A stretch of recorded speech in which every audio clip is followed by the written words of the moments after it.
de investigación que ustedes están llevando adelante, que comenzaron, como me decían, en aquellas reuniones iniciales allá por octubre de 2019, y cómo ha cambiado el escenario, ¿no es cierto?, desde ese momento hasta hoy. Entonces, agradecerles a ustedes, agradecer, por supuesto, al INTA por este espacio, y me parece que hablar de calidad de vida, hablar de bienestar social en un contexto como el que estamos viviendo en este momento, nos atraviesa a todos, ¿sí?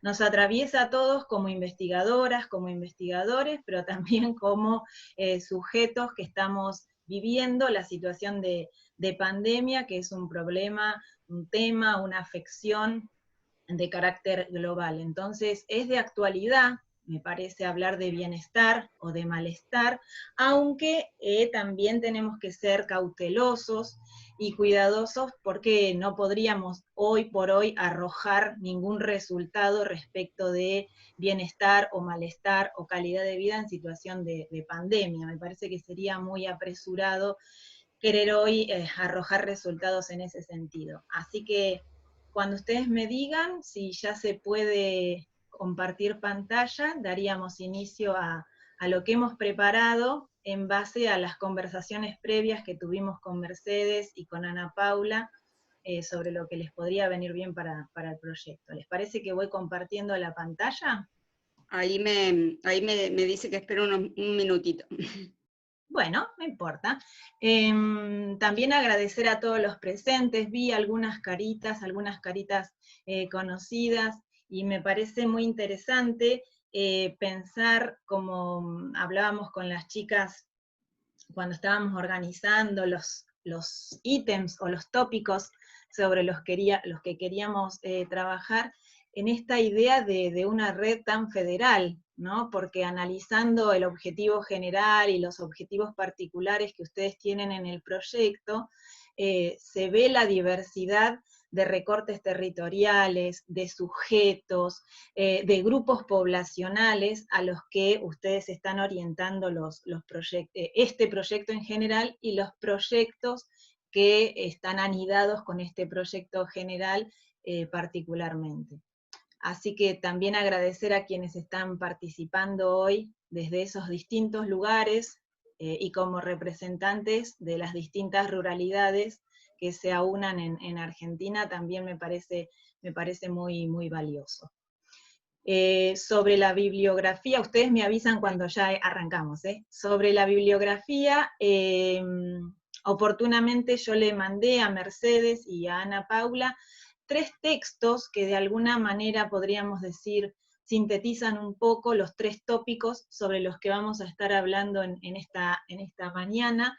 No obstante eso, quedo absolutamente a disposición de la bibliografía que vayan necesitando, o que yo voy a hacer referencia o voy a ir nombrando a lo largo de la exposición, y de pronto no se adjuntó porque es mucha, porque es otra, o porque es específica, ¿sí?, de algún grupo poblacional o de algún tema en particular, no tienen más que avisarme, que escribirme un mail, para que yo les pueda girar esa bibliografía, o por lo menos indicarles cómo acceder a esos textos.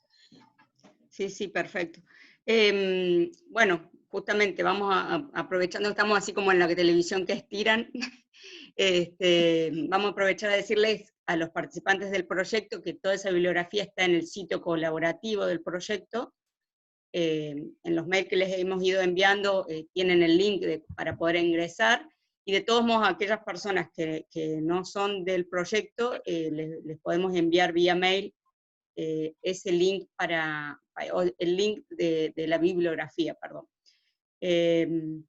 Bueno, acá no me aparece el YouTube todavía en curso, está bastante trabado. Pero bueno, no sé, me parece que convendría empezar igual, total lo tenemos grabado por Zoom. Bueno, para como respetar un ustedes poco los dispongan. tiempos de todos. Bueno. Así que bueno, si querés, Claudia, compartimos bueno, silenciamos a todos ya están todos silenciados, va a ir seguramente ingresando gente, pero vos tranquila con tu presentación.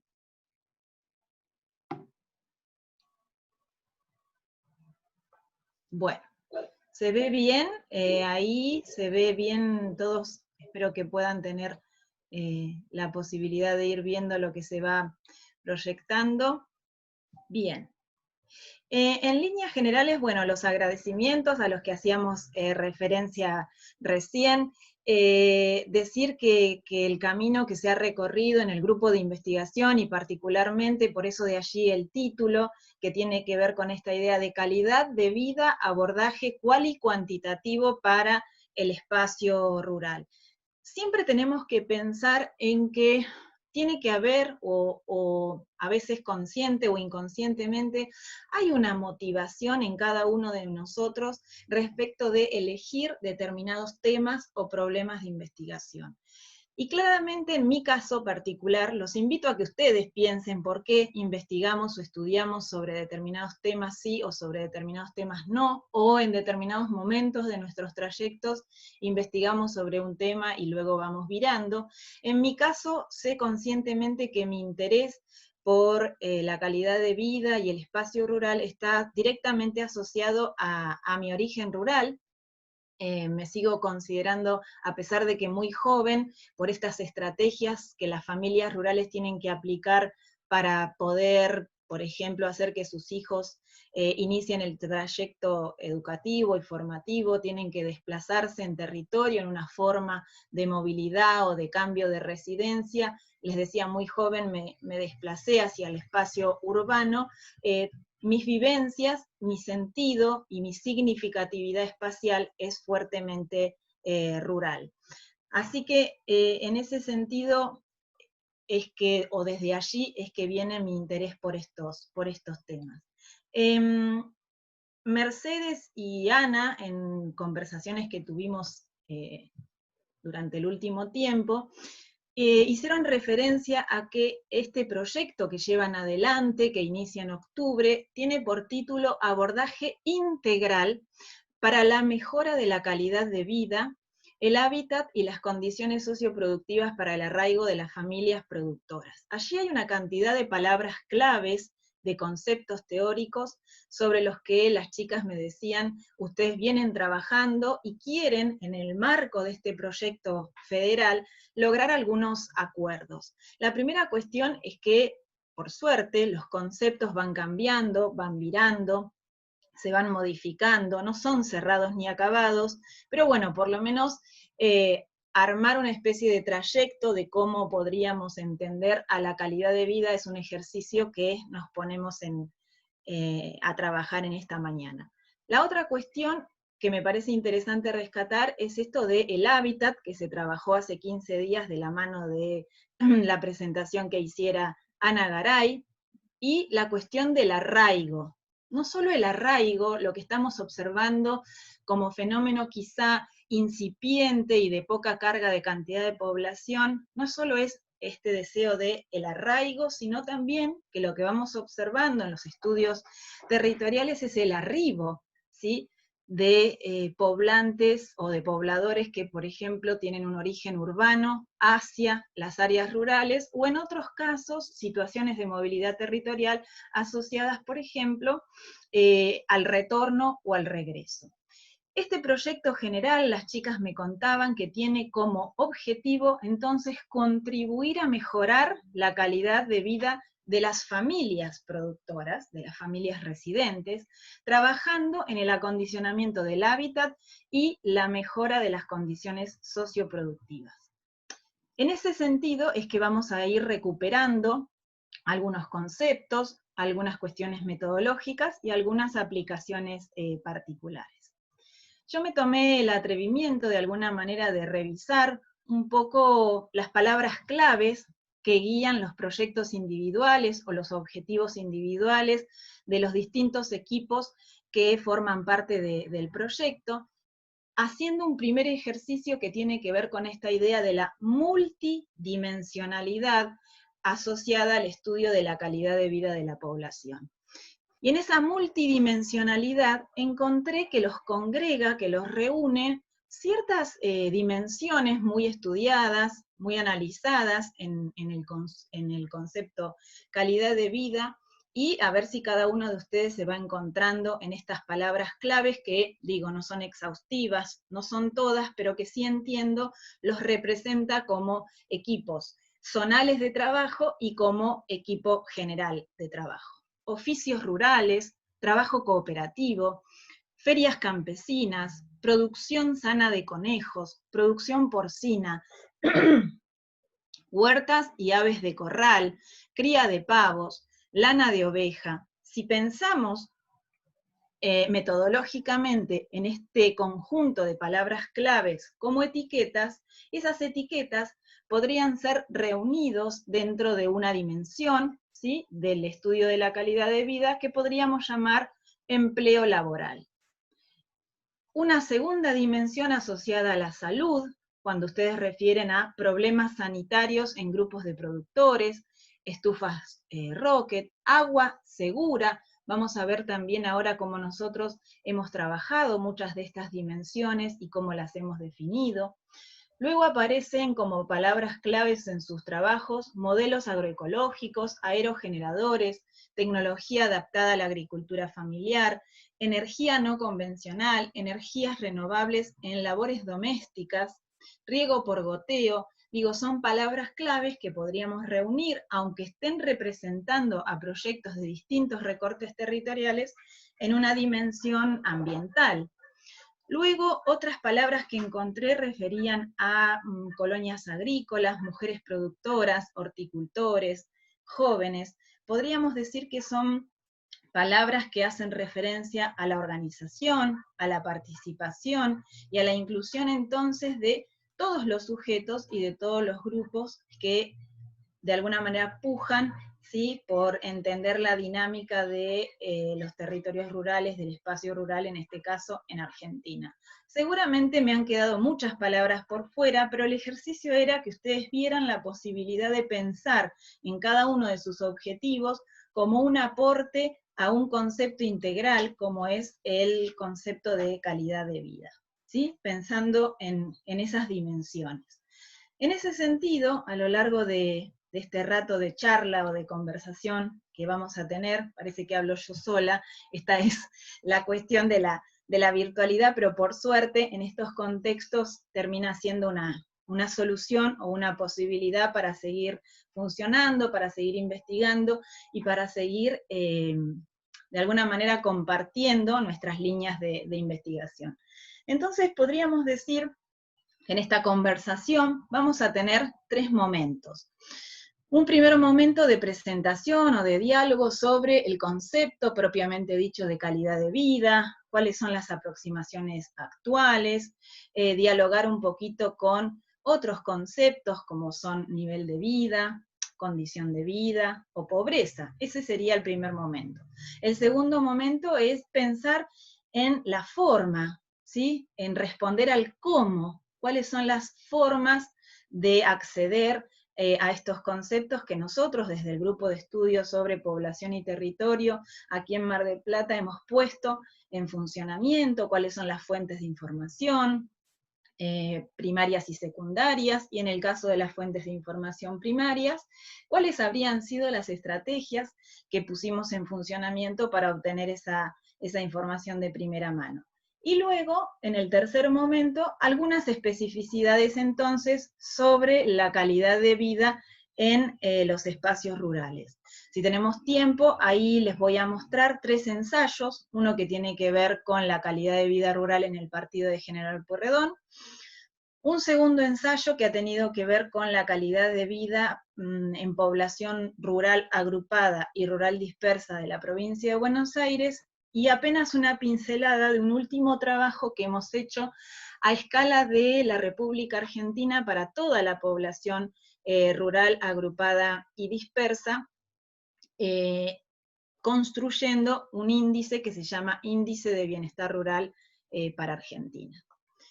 Desde ya adentrándonos entonces en el primer momento, que tiene que ver con la idea de calidad de vida, el concepto, la categoría calidad de vida, debemos decir que desde los años 80, en el siglo XX, queda establecida la diferencia entre calidad de vida y bienestar social, donde el concepto bienestar social tenemos que entenderlo refiriendo a las condiciones materiales, es decir, por tanto, objetivamente observables de la calidad de vida.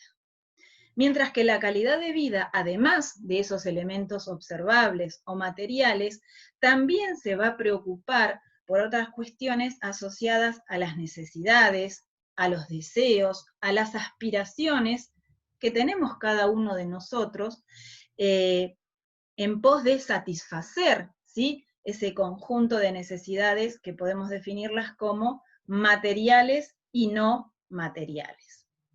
En las últimas décadas, como dice Graciela Tonón, hemos llegado a un consenso importante, por lo menos para nosotros, respecto de entender a la calidad de vida como un concepto multidimensional. Ya vieron en ese ejercicio inicial cómo rápidamente surge más de una dimensión al querer pensar en sus propios proyectos de investigación. Si hacemos de alguna manera un raconto rápido y sintético del devenir histórico del concepto calidad de vida, también en un trabajo de Graciela Tonón publicado en el año 2009, ella nos explica que habría sido un economista inglés, Arthur Pigou, uno de los primeros en sondear o en estudiar la calidad de vida allá por 1930. En realidad, él estaba interesado por la cuantificación de los servicios o costos sociales de las decisiones que tomaban los gobiernos desde el enfoque del bienestar, para que la población pudiera contar con una serie de infraestructuras y equipamientos que se traducirían en mejores condiciones de vida. De la misma manera, hacia 1970, como lo pueden ver ahí en la filmina, Campbell, Converse y Roger, desde la Universidad de Michigan, han dejado una huella metodológica y conceptual muy importante en la génesis de los estudios de calidad de vida, al indagar respecto de las percepciones, ¿sí?, y del nivel de satisfacción que los norteamericanos tienen o tenían en ese momento sobre sus vidas.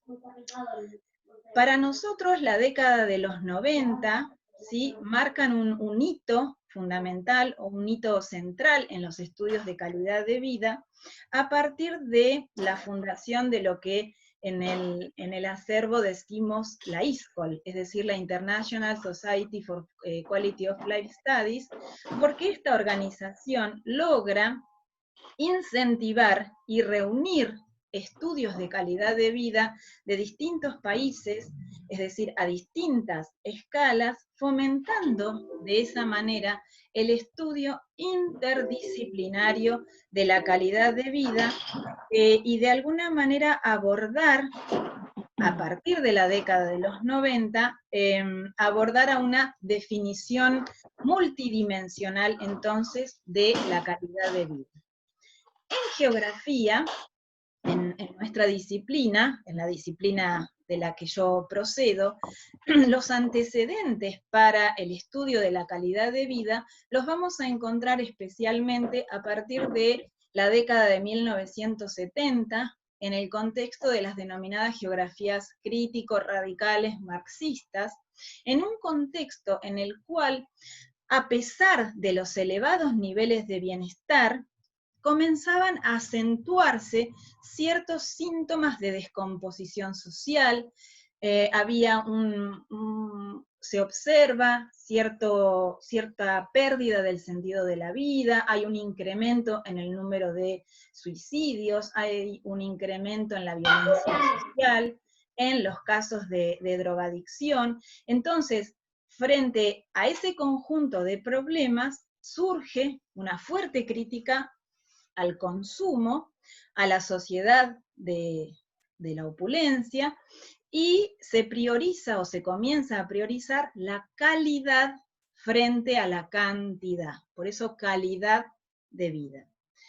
En ese sentido, para nosotros es muy importante destacar la obra de Smith, titulada Geografía Humana, quien va a reunir en ese texto iniciático del año 1977 a la geografía humana y también a la geografía de alguna manera de corte cuantitativo, radical, tratando de responder a la pregunta ¿quién consigue qué, dónde y cómo?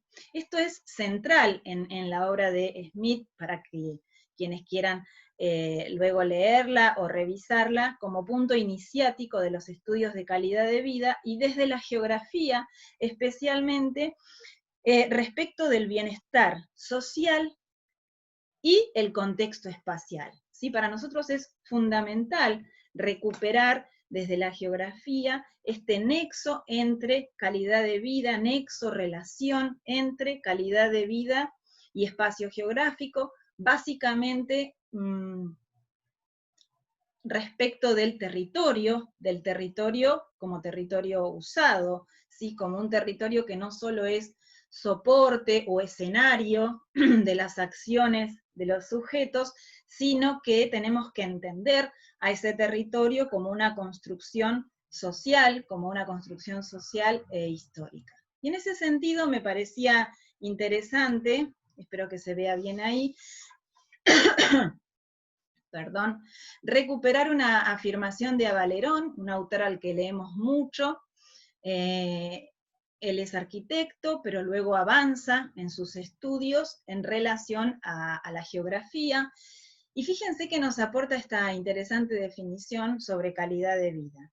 La calidad de vida en el territorio es el grado de excelencia que una sociedad dada, precisamente localizada en un tiempo y en un espacio geográfico, ofrece en la provisión de bienes y servicios destinados a satisfacer cierta gama de necesidades humanas para todos los miembros y el consiguiente contento o descontento que percibimos respecto de los grupos sociales en relación a ese conjunto de aprovisionamiento de bienes y servicios.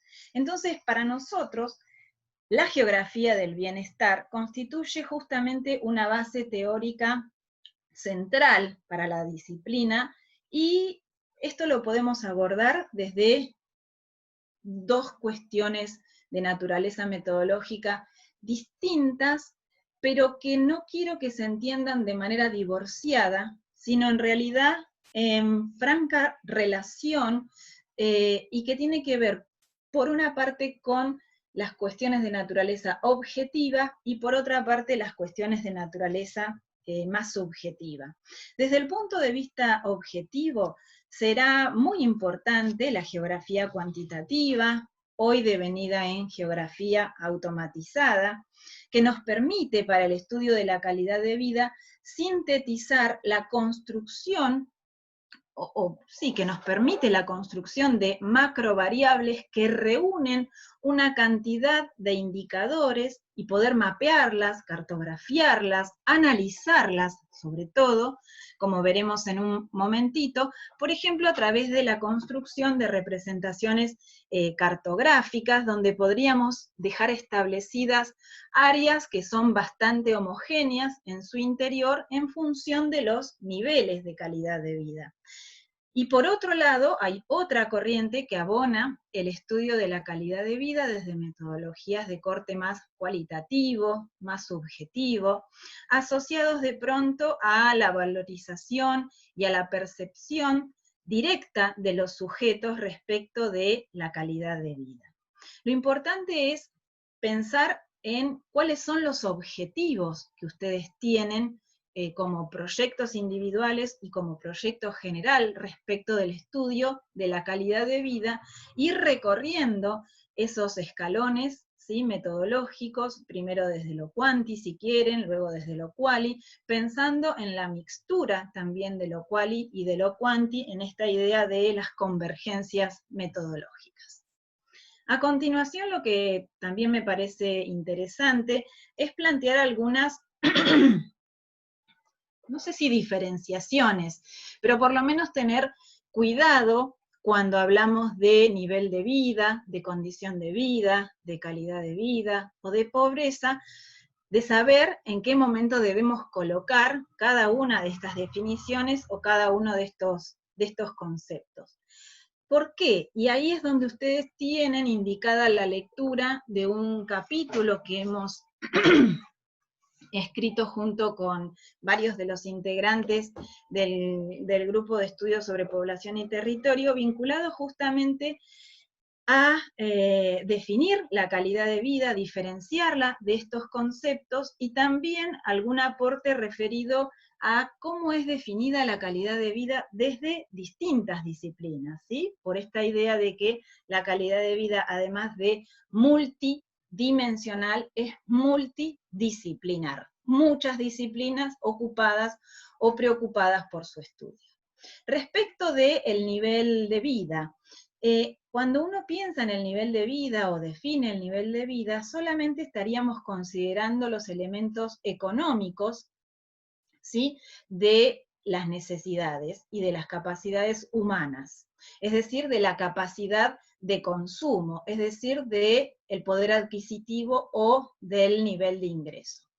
Condición de vida es entendido como un concepto de carácter descriptivo, pero que refiere de alguna manera o que tiene exclusividad respecto de los aspectos materiales, objetivos, observables, respecto de la satisfacción de nuestras necesidades.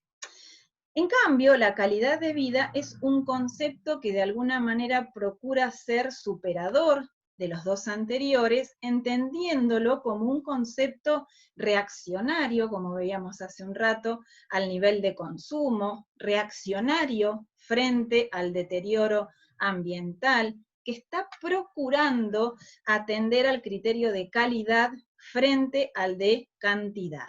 Y por sobre todas las cosas, entender que la calidad de vida como concepto es una construcción social e histórica, y al mismo tiempo para nosotros comporta centralmente una dimensión espacial.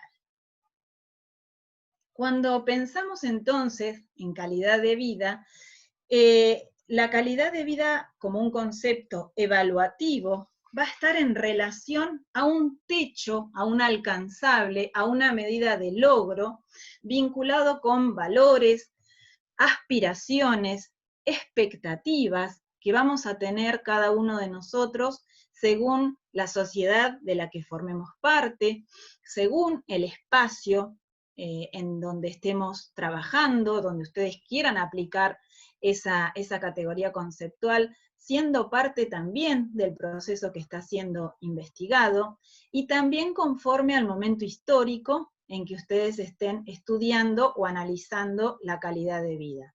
Entonces, de allí que para nosotros es fundamental tener en cuenta el contexto socioespacial y temporal para hablar de calidad de vida. Y otra cuestión importante es que cuando hablamos de calidad de vida, la vamos a estar evaluando a partir de la utilización de indicadores de beneficio, ¿sí? No de costo. Hablamos de indicadores de beneficio en relación a ese techo, a ese alcanzable o a lo que nos falta para el óptimo, ¿no es cierto? En cambio, en las mediciones, por ejemplo, de vulnerabilidad, los indicadores que se emplean son más de costo. Otro concepto asociado por contraposición o como un opuesto al de calidad de vida es el de pobreza.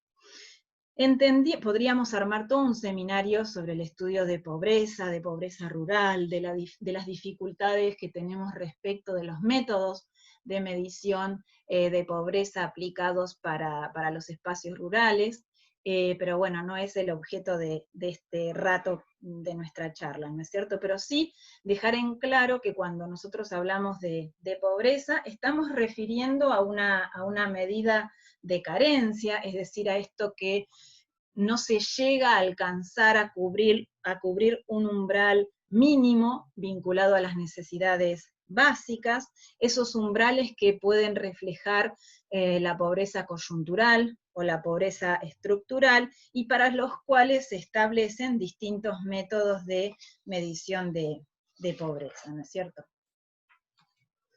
Entonces, antes de pasar al segundo punto, que tiene que ver con lo metodológico, a redondear algunas cuestiones respecto de este concepto calidad de vida para que nos quede claro y podamos avanzar sobre el cómo. Ustedes vieron que en todo proyecto de investigación recorremos el proceso de investigación científica, y en ese proceso de investigación científica hay dos preguntas que son fundamentales. ¿Qué quiero investigar y cómo lo voy a investigar? En este caso, el núcleo central está puesto en la calidad de vida, en la calidad de vida rural, en el arraigo de esas familias, de los jóvenes, de los adultos, de los niños. Entonces, ¿qué estamos investigando? Es la calidad de vida como un concepto multidimensional, multidisciplinar. De hecho, sé por las chicas, por Ana y por Mercedes, que hay múltiples disciplinas congregadas en este proyecto. También llegar a la conclusión de que la calidad de vida es una construcción social e histórica. La cuarta cuestión es que desde las miradas teóricas referidas a la calidad de vida, hay una tendencia a resaltar, fíjense ustedes, las potencialidades más que las carencias. Trabajar desde las potencialidades de lo que está presente en los territorios rurales es todo un trabajo para hacer desde las líneas de investigación que ustedes están emprendiendo, y también directamente en relación con los sujetos rurales, ¿no es cierto? Y por otro lado, en último lugar, es central el análisis contextual, espacial, territorial de este concepto calidad de vida. Cuando pensamos en las cuestiones metodológicas, es decir, ¿qué investigo? Calidad de vida. Ahora, ¿cómo lo investigo? ¿Sí? Ahí estamos respondiendo a las cuestiones metodológicas, es decir, ¿cómo me acerco al estudio de la calidad de vida?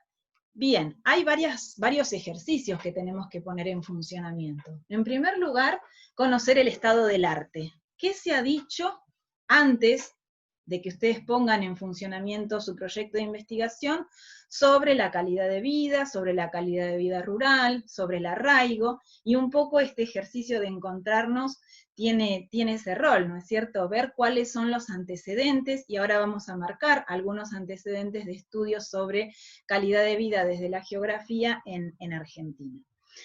Lo otro tiene que ver, como decíamos recién, con el cómo. Una vez que yo transito por la etapa de dilucidar qué se ha escrito antes, es decir, el estado del arte, ver cómo me voy a acercar a mi problema de investigación. En el caso de la calidad de vida, encontramos que al menos habría dos corrientes de autores que definen a la calidad de vida en extremos que hoy a mí me gusta pensarlos como complementarios, no como opuestos. Una primera visión o un primer grupo que adhiere a una visión cuantificable, medible, objetiva de la calidad de vida, y entonces indagan en lo que nosotros decimos es el ambiente externo a las personas, que tiene que ver con todo ese conjunto de bienes y servicios que estarían disponibles para que los sujetos urbanos, rurales, rururbanos, periurbanos, puedan acceder a la satisfacción de necesidades materiales o inmateriales. El segundo grupo plantea una postura de corte cualitativo, no mensurable, subjetiva, y esto significa enfatizar en el ambiente interno de las personas, en sus percepciones, en sus grados de satisfacción, en sus grados de contento y descontento respecto de distintas dimensiones de la vida. Ahí Germán Leva para nosotros ha sido muy importante en dilucidar estas cuestiones, ¿no es cierto? Entonces, las cuestiones objetivas se van a traducir en la búsqueda de todo un conjunto de bienes y servicios que nos provee el medio construido, vivienda, educación, salud, trabajo, pero la calidad de vida necesariamente también tiene que atender a la valorización y comprensión, ¿sí?, que realizan los sujetos, los pobladores rurales, urbanos, y acá es donde aparece la necesaria naturaleza subjetiva del concepto, ¿no es cierto? ¿Qué implica? Tanto las relaciones interpersonales como las relaciones entre los distintos grupos sociales, y poder entonces ahí sí arribar de alguna manera a una definición integral de la calidad de vida. La calidad de vida, dice Ferran Casas, en un trabajo citado por Graciela Tonón del año 2010, va a tener que ver entonces desde estas cuestiones subjetivas con las percepciones, aspiraciones, necesidades, satisfacciones y representaciones sociales que los miembros de todo conjunto social experimentan en relación al entorno y a la dinámica social en la que se encuentran inmersos, incluyendo en esto los servicios que se les ofrece y las intervenciones sociales de las que son destinatarios y que surgen claramente de las políticas sociales.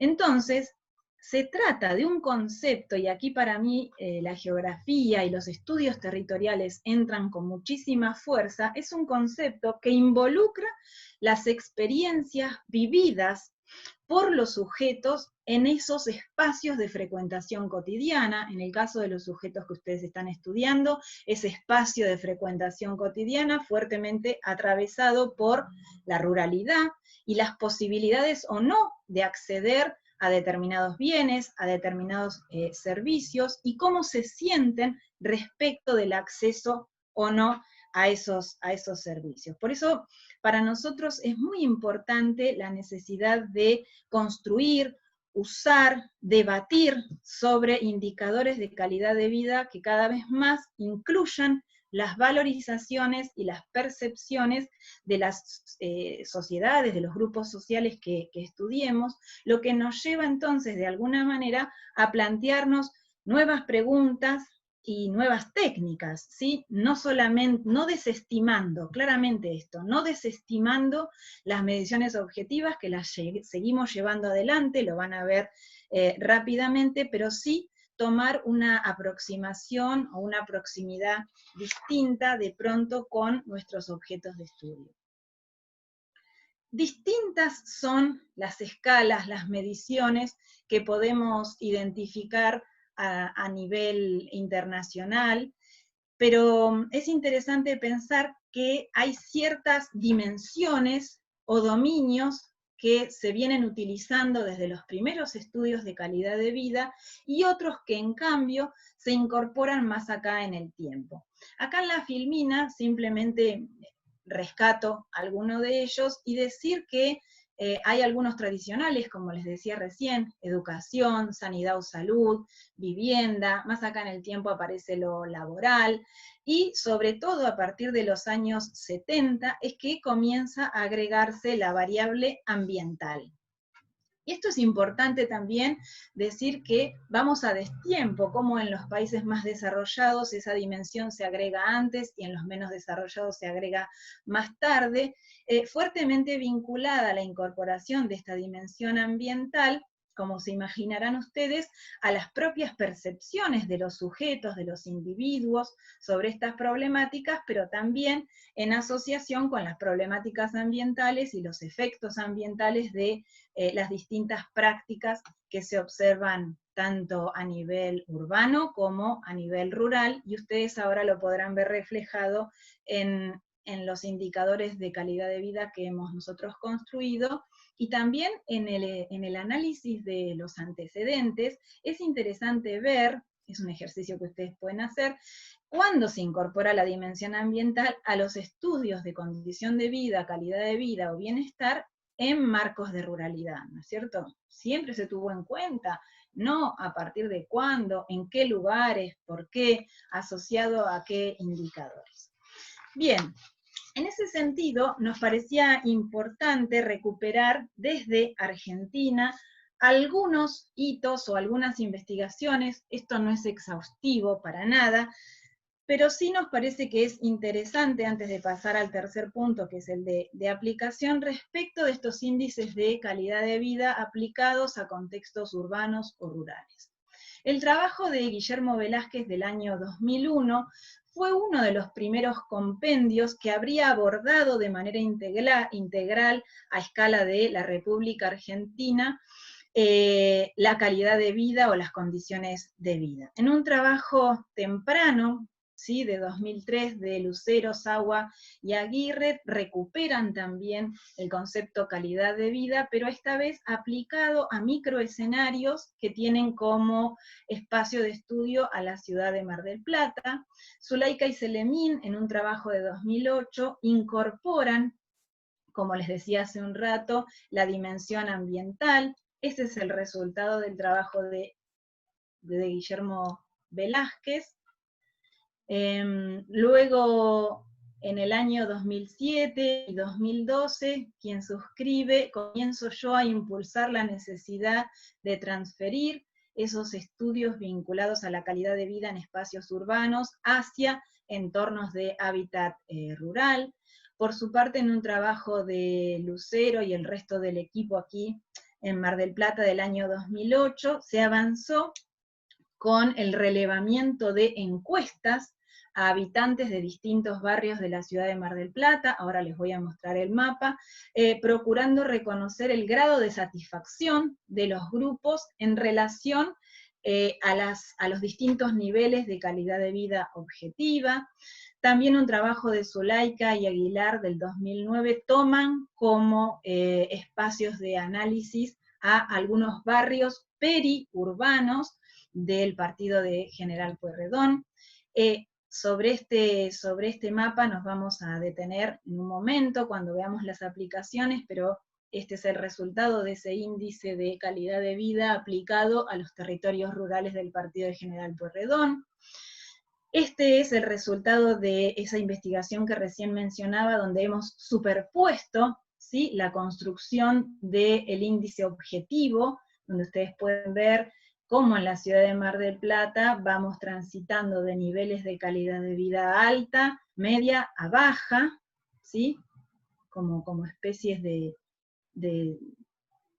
circunferencias que van rodeando estos espacios luminosos hasta llegar a los espacios opacos con menores valores en cuanto a la condición de vida, superpuesta a la capa de entrevistas que llevamos a cabo en ese momento, donde una de las preguntas refería justamente a la calidad de vida. Y encontramos que a pesar de los diferenciales objetivos, ¿sí?, de calidad de vida que posicionaban a estos grupos en el nivel más bajo y a estos grupos en los niveles más altos, discursivamente aparecen elementos vinculados a la calidad de vida que los aproximan bastante.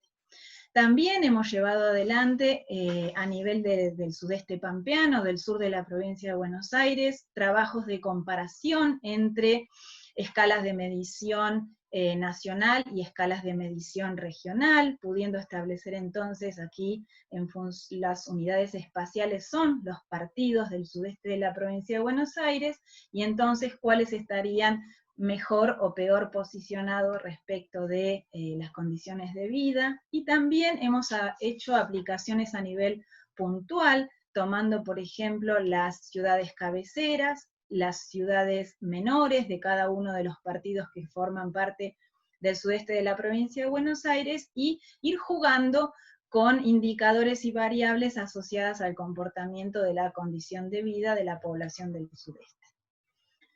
Un trabajo interesante también ha tenido que ver con el uso de otra fuente de información. En los trabajos anteriores, como decíamos, fuentes primarias a partir de entrevistas, fuentes secundarias a partir de los censos generales de población, viviendas y hogares, y en este caso, un ejercicio también de construcción de un índice de calidad de vida para dos momentos particulares, 2003 y 2012, pero a nivel de los aglomerados urbanos, es decir, esos 31 aglomerados urbanos donde se releva la encuesta permanente de hogares. resultados que nos permiten de alguna manera establecer algunas cuestiones respecto del 70% de la población urbana de Argentina.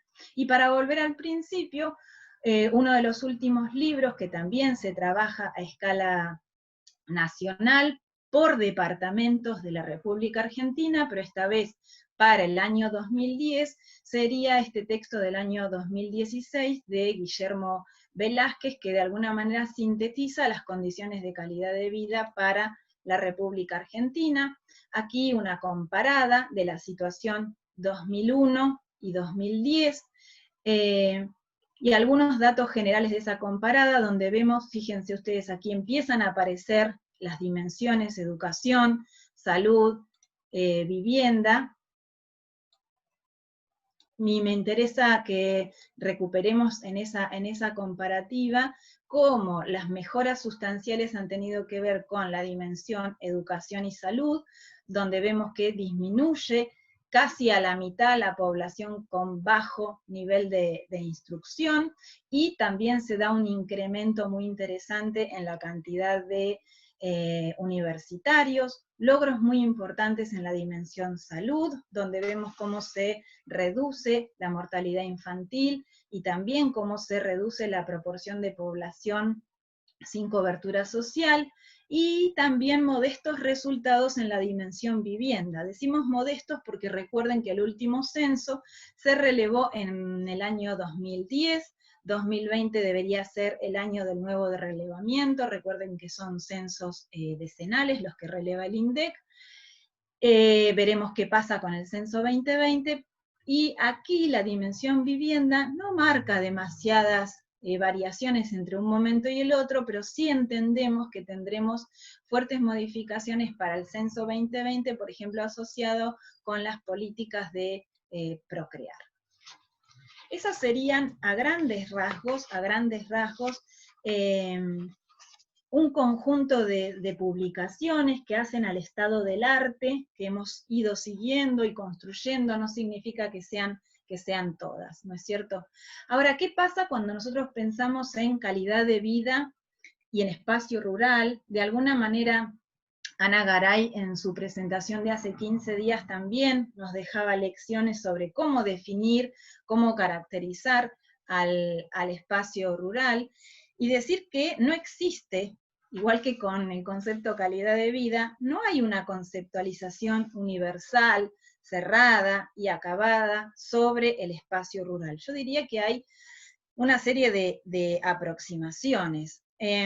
Sus definiciones más comunes y quizás atrasadas solían caracterizar al espacio rural a partir del vaciamiento poblacional, de su atraso económico y cultural, al predominio de la actividad agrícola, y esto habría sido así hasta bien entrado el siglo XX, donde estaban muy, muy marcadas las diferencias entre lo urbano y lo rural, donde había una clara correspondencia entre lo rural como lo agrario y la morfología urbana, en cambio, caracterizada por la densidad poblacional, por la construcción en altura.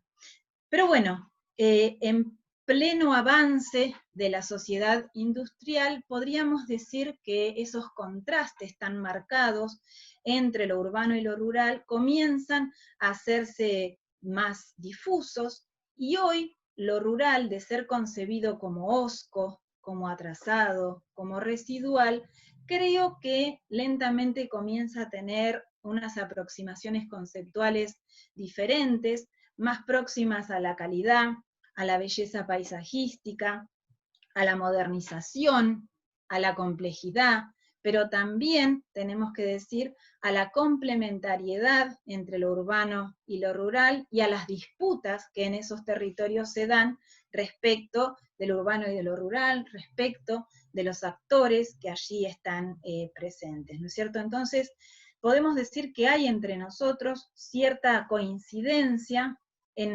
respecto de la interacción campo-ciudad, y de seguir haciendo referencia a lo rural como meramente agropecuario. Si bien es cierto que aún en las zonas más recónditas de lo rural, podríamos pensar que hay dificultades de aproximación entre lo urbano y lo rural, ese vínculo es insoslayable y de verdad se visualiza en la combinación de las actividades agrarias, no agrarias, en las formas de residencia de los productores y no productores agrarios. Entonces, ¿qué es lo rural? Fíjense, no es una pregunta nueva ni ingeniosa, ¿no es cierto? El desafío me parece que consiste en estos trabajos que nosotros llevamos adelante, específicamente asociados a la calidad de vida rural, es entender que la ruralidad debe ser analizada desde su complejidad. Como dice Gómez, es un hecho que la ruralidad, como fuera definida tradicionalmente, en ese sentido ya no existe, porque la industrialización y la urbanización de las comunidades de alguna manera ha terminado con esa ruralidad tradicional, pero no así con la ruralidad. Estamos, y el espacio, ¿sí? Los recortes territoriales rurales nos van marcando evidencia de eso, estamos frente a un renacimiento de la ruralidad que, si bien no tiene signos demográficos relevantes o manifiestos, debemos pensar que sí están presentes, que sí se manifiestan, que sí están siendo estudiados o vienen siendo estudiados, por ejemplo, en Europa o en Estados Unidos, y en algunos recortes territoriales específicos de Argentina y de América Latina, como dice Marcelo Silli. En ese sentido, me resulta a mí muy interesante recuperar para ustedes, y si quieren después lo podemos discutir, esta definición de espacio rural de Vidaseca y Gras, cuando nos enseñan que el espacio rural adquiere en la actualidad un carácter polisémico. ¿Por qué? Porque es lugar de trabajo de población que reside en ciudades. Es residencia de trabajadores que no se ocupan en el sector agropecuario. Son territorios donde se producen bienes y servicios que no son solo de origen agropecuario, ¿sí? Tenemos el caso paradigmático en ese sentido del turismo rural. Ese escenario en el cual coexisten actividades agrarias y no agrarias que pueden ser incluso desarrolladas por los mismos sujetos en esta situación que definimos como de pluriactividad. ¿Qué pasa con las definiciones teóricas y con las definiciones estadísticas? Bueno, aquí viene un debate muy interesante, porque ustedes saben que más allá del debate teórico que nosotros nos podemos dar sobre qué es el espacio rural y sobre qué es la ruralidad, las fuentes secundarias que empleamos proceden de los censos y en Argentina la definición estadística sobre qué es lo rural, qué es lo urbano, viene atendida por el umbral poblacional, es decir, por la cantidad de población, y de esa manera Argentina, desde el censo 1914, que es el tercer censo, toma como criterio de definición la forma de asentamiento de la población a partir del umbral de los 2.000 habitantes. Por encima de los 2.000 habitantes va a ser considerada urbana, y por debajo de los 2.000 habitantes va a ser considerada rural agrupada o rural dispersa. En este mapa lo que hemos intentado es recrear ese criterio, entonces queda definido en base al umbral demográfico, los recortes territoriales o los radios, fracciones censales, que tendrían para el caso del partido de General Pueyrredón, que es mi laboratorio de análisis, mi laboratorio de investigación, la población urbana. Luego, según la delimitación estadística de INDEC en color amarillo, la población que va a ser entendida como rural agrupada, y el resto como población rural dispersa. Bueno, diversas críticas que podríamos aplicar a esta forma de definir estadísticamente a partir solo del asentamiento y de ese umbral demográfico a la población rural.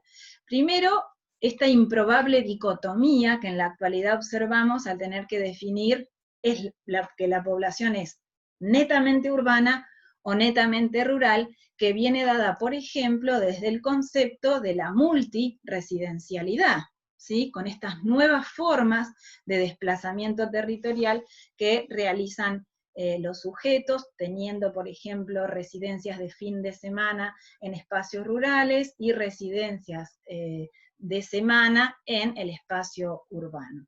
Y por otra parte, la imposibilidad de ciertas comparaciones, y esto se los cuento como una situación concreta de nuestro proyecto de investigación, porque de un censo a otro, estas localidades que pueden ser definidas como rurales pasan, porque tienen 2.100 habitantes, a ser localidades que se definen ya no más como rural agrupado, sino como urbano. Entonces, de alguna manera eso complica las comparaciones en este sentido.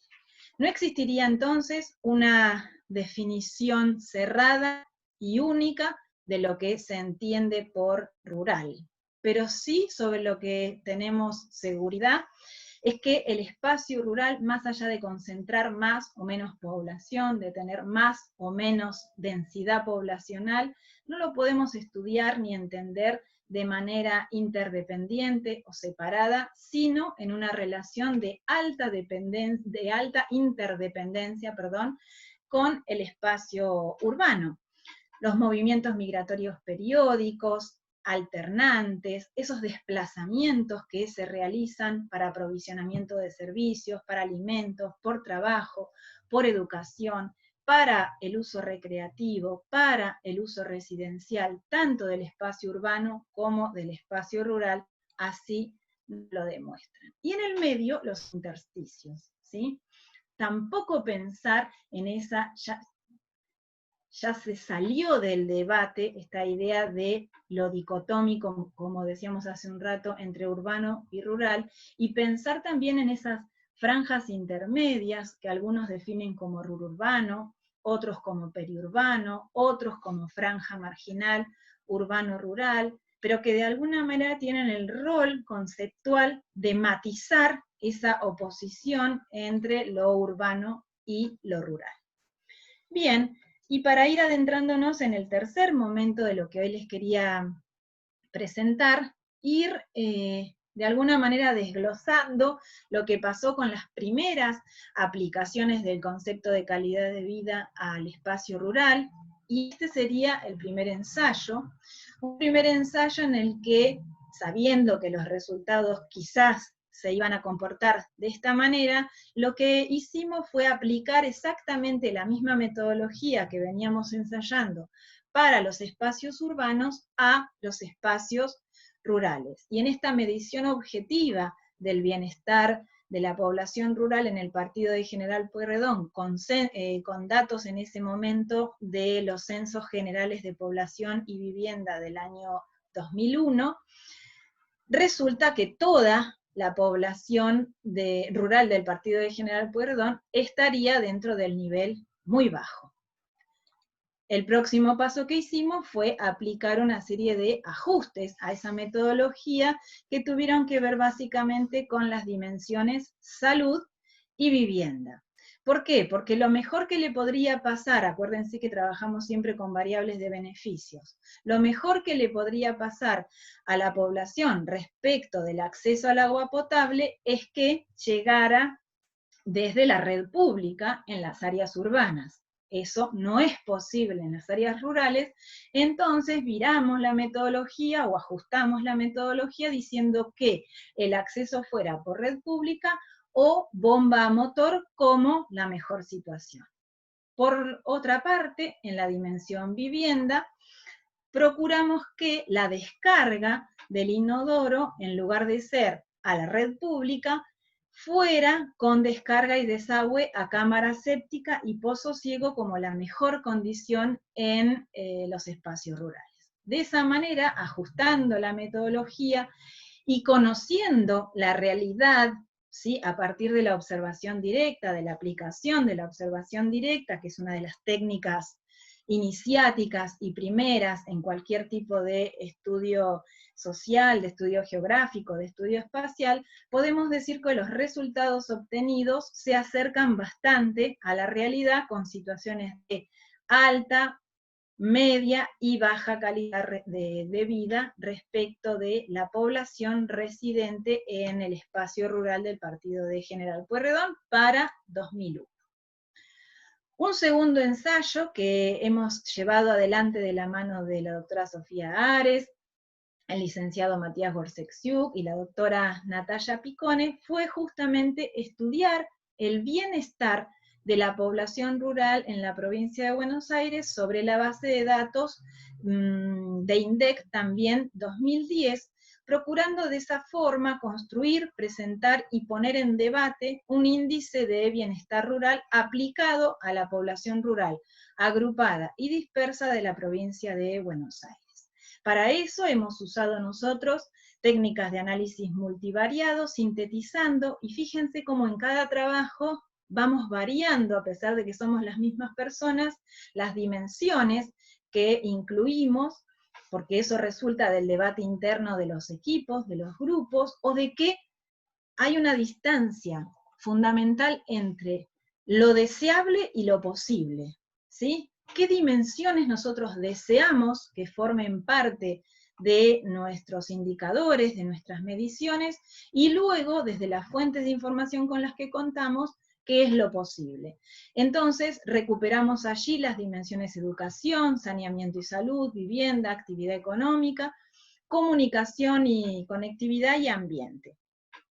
Las fuentes que empleamos han sido claramente, como decía recién, los censos generales de población, viviendas y hogares, y en cuanto a la cuestión ambiental, los modelos digitales de elevación, datos de precipitación y datos de contaminación por plaguicida.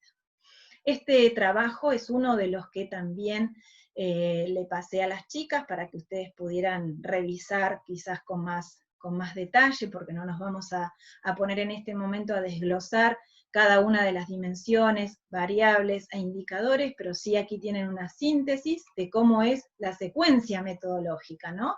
Tenemos estas dimensiones, cuáles son las variables, y de las fuentes de datos, entonces, qué indicadores se recuperan.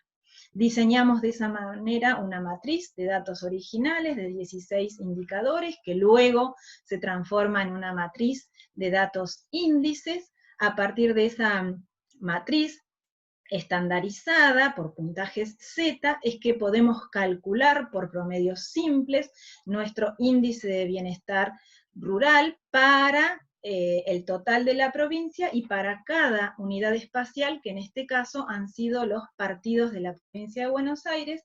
Quedan establecidos entonces 5 categorías o 5 niveles de bienestar rural.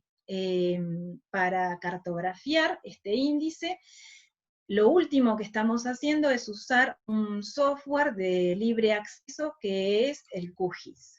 Bien, y aquí tienen el primer resultado, donde las unidades de análisis o las unidades de observación son los partidos de la provincia de Buenos Aires. Los mejores desempeños van a corresponder a la Pampa interserrana y surera, la Pampa ondulada con valores bajos y extremadamente bajos, y la Pampa arenosa con valores medios y bajos, mientras tanto la Pampa deprimida con valores que van de los muy bajos a los medios. Como les decía recién, ustedes tienen allí esta publicación para consultarla, pero en líneas generales, pensando en la población rural agrupada y dispersa de este conjunto de partidos, decir que la posibilidad de contar con aportes jubilatorios, la posibilidad de contar o no con bombas para el aprovisionamiento de agua segura, la capacidad de contar con agua, con conexión de agua dentro de las viviendas, y poseer celular, son del conjunto de indicadores que hemos trabajado los que marcan las mayores distancias entre las mejores y peores situaciones en cuanto a los rangos del bienestar rural en la provincia de Buenos Aires. El último ensayo en cuanto a estas formas de medición objetivas o empleando fuentes de datos secundarias ha tenido que ver con un capítulo de libro que nos ha solicitado el doctor Guillermo Velázquez, quien en breve va a estar publicado, y que forma parte de una obra mayor que es el Atlas sobre la República Argentina, y allí de vuelta con Sofía Ares, Matías Borsexiuk, Natalia Picone y Mariana Bruno, hemos elaborado el índice de bienestar rural aplicado a la República Argentina. ¿Para qué? ¿O cuál ha sido nuestro objetivo? Mostrar entonces las desigualdades territoriales de la población rural argentina en relación al bienestar. Fíjense que aplicamos la palabra bienestar, porque tiene que ver con condiciones de vida, porque aquí no están las percepciones y valorizaciones, porque son fuentes de datos secundarias, ¿sí? Entonces hemos construido esta medida síntesis, de la que no queremos avanzar demasiado, porque está en prensa, está en breve a salir su publicación, y seguramente por intermedio de las chicas serán ustedes los primeros en poder leer este texto, y esperamos sobre todo que sea interesante para sus trabajos, y de alguna manera quiero que los resultados los pudiéramos poner en debate, ya que es representativo de la ruralidad de todo el territorio nacional. Contarles que en cuanto a las dimensiones, tenemos educación y empleo, saneamiento, vivienda, comunicación, conectividad y ambiente, y la unidad espacial de análisis con la que hemos trabajado son los 13.734 radios censales que para 2010 indicaban tener población rural, tanto agrupada como dispersa. Hemos ido tomando a la dimensión educación y empleo, porque para nosotras es muy importante esta dimensión, en el sentido que mejora el bienestar de la población, mejora el bienestar de la población rural, en la medida en que ambos indicadores van mejorando. Esto significa una mejor participación en las condiciones de vida y en la calidad de vida de la población rural. Entonces allí hemos tomado los niveles asociados a las secundarias completas y al nivel de instrucción universitario completo, encontrando ciertas desigualdades, ciertas brechas en cuanto a la posibilidad de acceder a estos niveles de instrucción en los distintos recortes territoriales rurales de nuestro país. En cuanto al saneamiento, algo que también aparece mencionado en las preocupaciones que ustedes tienen como grupo de investigación, que es la posibilidad de proveer a la población de agua segura. Eso me llamó la atención y me parece muy significativo para las poblaciones rurales en el doble sentido: proveer de agua segura a los pobladores, proveer de agua segura a los animales, y la competencia respecto del agua entre el uso productivo y el uso como un bien que tiene que ver con nuestras necesidades básicas. Luego, en la dimensión vivienda, básicamente el hacinamiento y las características constructivas asociadas a la calidad de los materiales. En la dimensión comunicación y conectividad, que es junto con vivienda donde se dan las mayores diferencias o las mayores distancias o los valores menores de bienestar en los territorios rurales. Eso ténganlo en cuenta. Vivienda y comunicación, conectividad como las dimensiones con más brecha entre las mejores y las peores situaciones para la población rural de Argentina. Esta dimensión comunicación, conectividad, respecto de la cual teníamos esperanza de poder trabajar con muchos otros indicadores, pero otra vez en esta puja entre lo deseado y lo posible, bueno, hemos podido trabajar con el tema de poseer o no poseer computadora con conexión, y el tema de los celulares o el tema de la telefonía a nivel rural. Ustedes saben muy bien que esto es una gran dificultad, es de verdad una de las dimensiones que genera mayores dificultades o mayores distancias entre lo urbano y lo rural. La dimensión ambiente, donde reiteramos indicadores que ya veníamos ensayando, pero esta vez a nivel de toda la República. Y entonces algunos resultados generales que queríamos compartir. Los valores muy altos, ¿sí?, en este caso representados en los tonos más claros, fíjense que el índice va a ir de valor 0 a 10, donde 0 sería la peor situación y 10 sería la mejor situación. Entonces, los valores muy altos del índice de bienestar rural aplicado a la Argentina concentran su presencia en región pampeana, aunque hay áreas de deterioro sobre la margen del sur del río Salado, aquí en la provincia de Buenos Aires, como así también en el delta del Paraná. Esos valores muy altos son envueltos por una cuña de valores altos, con cierto protagonismo también en Santa Cruz y en la provincia de La Pampa. Por su parte, los rangos de valores bajos vemos que se extienden a lo largo de toda la geografía nacional, aunque con cierta concentración espacial que se resalta particularmente en Patagonia y en Cuyo. Y por último, el norte grande argentino, ¿sí? Y el centro de la Patagonia, que serían expresiones territorializadas u observables en esta cartografía temática, con los indicadores que nosotros hemos seleccionado de la mano de esas dimensiones que recién presentaba, nos da de alguna manera esta configuración espacial o territorial del comportamiento del índice de bienestar rural.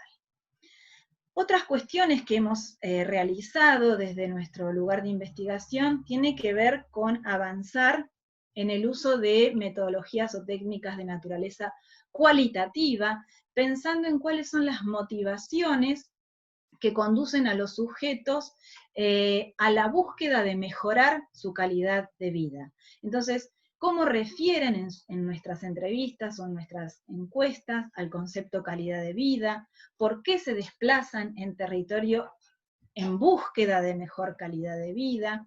¿Por qué eligen residir en estas localidades menores o en la ruralidad? ¿Qué lugares son los que frecuentan? ¿Cuáles son las razones por las cuales llevan adelante esos desplazamientos? Y entonces, metodológicamente, hemos tenido que variar o que virar o dar un salto cualitativo, como me gusta pensarlo a mí, en cuanto a cómo aproximarnos a las respuestas de este conjunto de preguntas.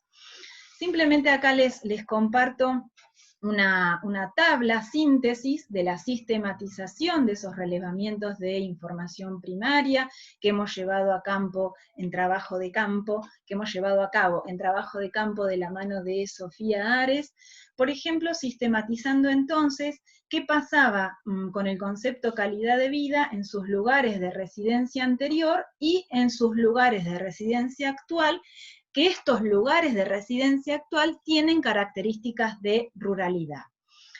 Inseguridad, ruido, falta de tranquilidad, y ahora, en este nuevo entorno más próximo a la ruralidad, la calidad de vida tendría que ver con salud, con trabajo formal, con bienestar familiar.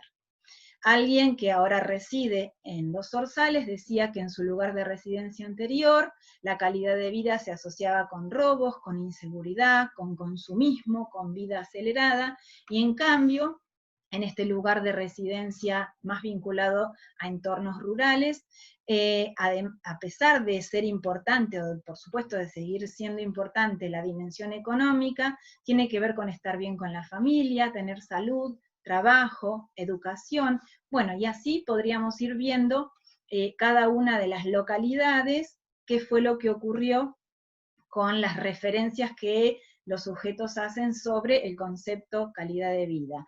En el caso de la tercera localidad, que era Colonia Barragán, en los lugares de residencia anterior, falta de sociabilidad y de aislamiento. En este caso, contar con lo necesario, trabajo, bombeador, todo instalado en la casa, ser propietarios, la posibilidad de acceder, ¿sí?, a la propiedad de la vivienda, a la salud, y lo básico que es la familia. En ese sentido es que construimos una cartografía cualitativa en donde podemos identificar en ese mapa o en esa cartografía del partido de General Pueyrredón, pero especialmente de los territorios rurales del partido de General Pueyrredón, fragmentos. Fragmentos respecto de los cuales he colocado las siguientes definiciones. Fragmentos espaciales de reconquista, fragmentos espaciales de convivencia y fragmentos espaciales menos valorizados. Es decir, hemos logrado hacer de la mano de los testimonios de los sujetos residentes en estas situaciones de ruralidad, de alguna manera reconstruir a partir de sus discursos qué es lo que ellos entienden por calidad de vida, qué es necesario tener para tener una vida de calidad, y cómo valorizan a la calidad de vida en sus lugares de residencia actual. Finalmente contarles, como ya decían las chicas al principio de nuestra conversación, que en la actualidad y en el marco de los estudios postdoctorales que yo he llevado adelante de la mano de la doctora Graciela Tonón, hemos avanzado o estamos avanzando en el estudio de la geografía de la niñez, para que esto sea un aporte al estudio del bienestar infantil en el sudeste de la provincia de Buenos Aires, especialmente aplicado a la calidad de vida de niñas y de niños en espacios urbanos y rurales. Este proyecto, que empieza a caminar este año, va a estar aplicado a niñas y niños de 8 a 14 años de edad del sudeste de la provincia de Buenos Aires, especialmente del partido de General Pueyrredón, y es un proyecto que se sostiene en la base de haber desarrollado entre 2015 y 2019 un proyecto que tuvo que ver con relevar encuestas a niñas y niños urbanos y rurales de la provincia de Buenos Aires en su conjunto, aplicando una encuesta que se ha llevado adelante en 43 países a nivel mundial, y en ese caso Argentina participó relevando 1.744 encuestas de niñas y niños urbanos y rurales de la provincia de Buenos Aires. Entonces, teniendo ese primer material, teniendo esos primeros resultados de naturaleza más cuantitativa, porque sabemos que la encuesta metodológicamente es de naturaleza cuantitativa, avanzamos en esta segunda parte en el estudio de la calidad de vida de niños y niñas, aplicando otros instrumentos. Hoy un poco complejo en contexto de pandemia y de aislamiento físico o social, pero que estamos viendo otras maneras de interactuar entonces con estos niños y niñas, siempre teniendo muy presente los códigos de ética. Son menores de edad, digo por si ustedes van a trabajar con jóvenes rurales o con niños y niñas rurales, aquí entran fuertemente los códigos de ética a partir de los cuales, por ser menores de edad, solamente podríamos trabajar con ellos si están debidamente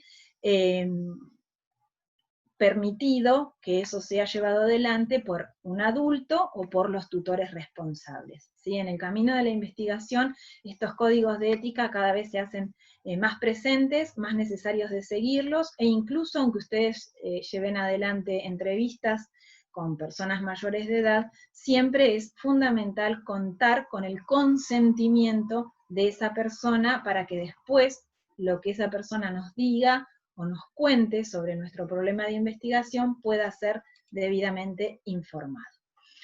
Para cerrar, los estudios de calidad de vida no son nuevos, ni en geografía, ni en otras disciplinas, pero sí nos parece que tenemos que tener algunas claridades conceptuales y cerrar diciendo que es una categoría multidisciplinar, multidimensional y por tanto transversal en su aporte a la construcción del saber y a la comprensión de la compleja realidad de la que somos parte y que estudiamos, ¿sí? Pensar en la reflexividad, nosotros como parte de esa realidad que estudiamos. De alguna manera, expresar que estudiar la calidad de vida nos ha llevado a superar, ¿sí?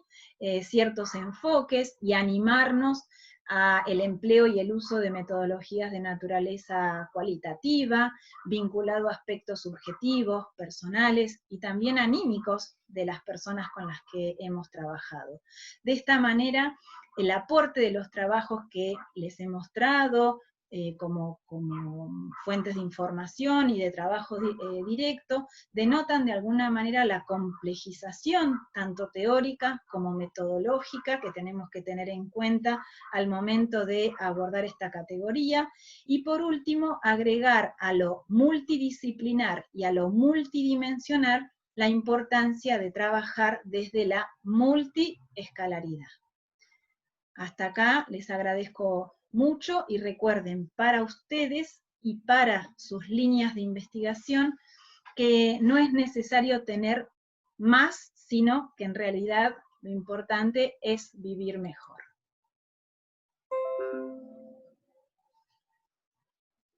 Ahí me abro el micrófono. La verdad que, Claudia, muchísimas gracias por tu exposición, súper claro. Supongo que lo iremos viendo en las expresiones que tengan los participantes, cómo lo han visto.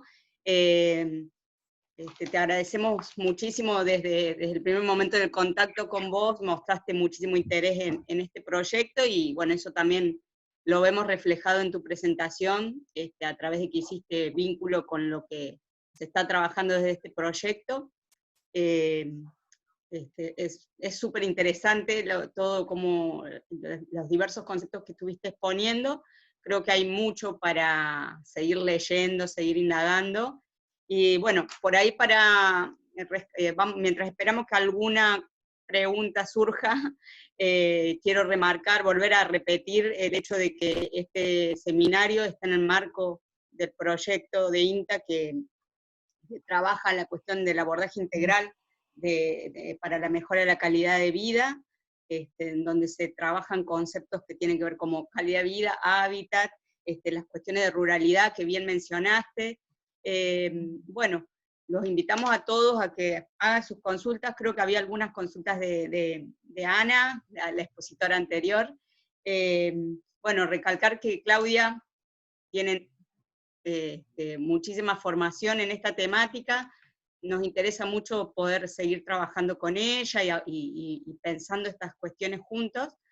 Creo que es fundamental el aporte que has dado hoy para los participantes del proyecto y para todos los que estuvieran siguiendo este seminario o que lo puedan ver luego. Bueno, pedimos disculpas por los inconvenientes tecnológicos al inicio. Bueno, ahí hay un par de preguntas. No sé, Mer, si querés hacer alguna de las preguntas o plantearle a Claudia las preguntas.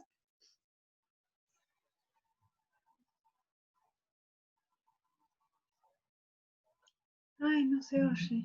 No se te escucha, ¿eh? Me parece que no le estaría funcionando. No estaría, porque está trabado. A ver, ahí vamos. Vamos a tratar de no, que... no puedo deshabilitar el micrófono. Claro. Vamos a pedirle a Eugenia, que es la que estaba con esa función, de destrabarle Ahí estoy. Bien. Ahí, te tienen controlada remotamente. Está muy bien. Esas cuestiones de la virtualidad tiene estas cosas.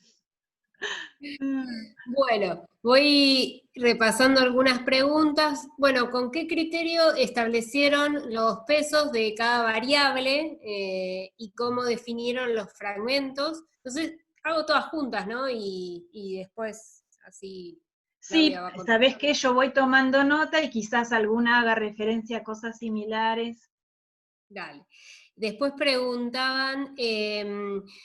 ¿cómo procedieron con los menores de edad? Si con autorizaciones escritas, y en línea con eso, con los jóvenes, ¿hasta qué edad? ¿Hasta qué edad necesitamos la autorización de los adultos o los tutores? Si trabajaron con la perspectiva intercultural en la relación a la construcción de los indicadores o los índices de calidad de vida, y si más allá de la comunicación pensada desde una cuestión de infraestructura, acceso, conectividad o de construcción y difusión de la información bajada en el territorio, ¿qué impacto pensás que tiene la comunicación en la calidad de vida? más allá de lo infraestructural, ¿no? O sea, cómo eso puede, desde una cuestión, entiendo, más subjetiva.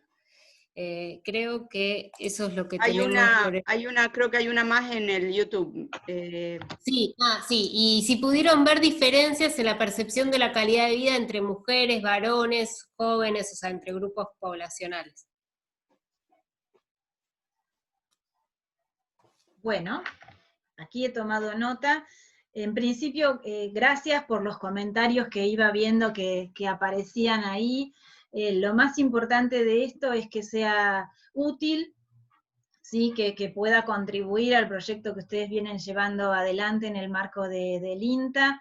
Esto no es una verdad cerrada, acabada ni absoluta, estamos todo el tiempo todos estudiando, aprendiendo, y desde allí valorizar estas redes interdisciplinarias, porque sobre eso habrán visto que insistí bastante en la presentación, que es un concepto multidisciplinar, ¿sí? Multidimensional, que también significó un largo recorrido llegar a ese acuerdo, ¿no? De decir, bueno, la calidad de vida es esto, o es esto hoy, por ahora.